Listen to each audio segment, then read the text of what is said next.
असे रुपया त्याची किंमत $20 ही खाली येते. ती काय येते त्याचा विचार करायला पाहिजे. हे खरं आहे की हा जो इराणचा इश्यू आहे त्याचा काही ना काहीतरी दुष्परिणाम हा आहे, पण तेवढाच आहे का? आणि तेवढाच हा असेल तेव्हा हा निर्णय घ्यायला इतका उशीर का लावला? ज्या दिवशी निवडणुकीचे निकाल लागून गेले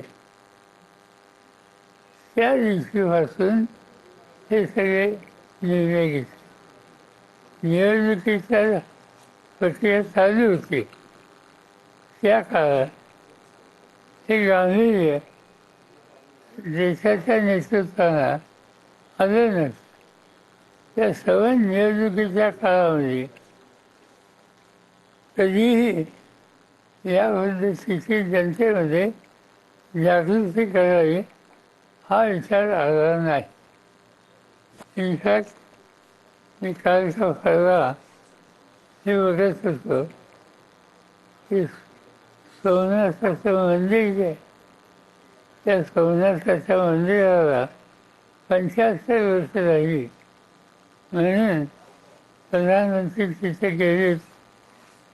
गेले त्याच्यातले काही तक्रार करायचं कारण नाही, पण ते मंदिराच्या तिथं बसले आणि एअरफोर्सची 6 विमानं ही वरून जाऊन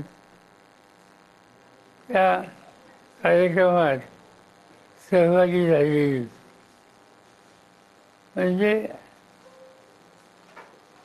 पेट्रोलियम प्रॉडक्ट त्याच्या वाढत्या किमती यासंबंधीचं स्टेटमेंट करायच्या आदल्या दिवशी 6 विमानं एअरफोर्सची ही त्या ठिकाणी घेऊन त्यासंबंधीची त्याची जी काही झीज असते ती दाखवण्याचा प्रयत्न केला. मला एवढंच सांगायचं आहे की प्रश्न परिस्थिती गंभीर आहे. ते गांभीर्य सगळ्या पातळीवर दाखवली पाहिजे.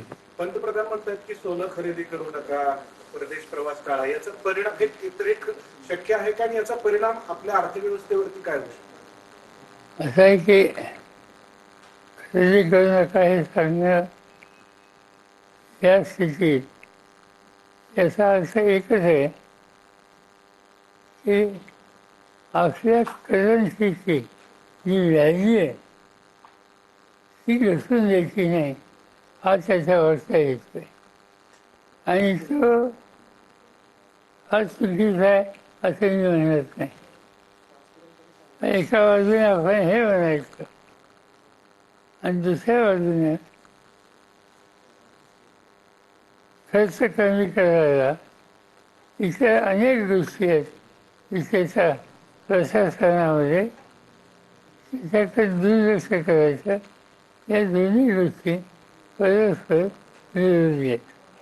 साहेब, येत्या काही काळामध्ये आर्थिक आणीबाणी येऊ शकते का आपल्या देशामध्ये? एकूणच महामंदी किंवा आर्थिक टंचाई, इंधन टंचाई.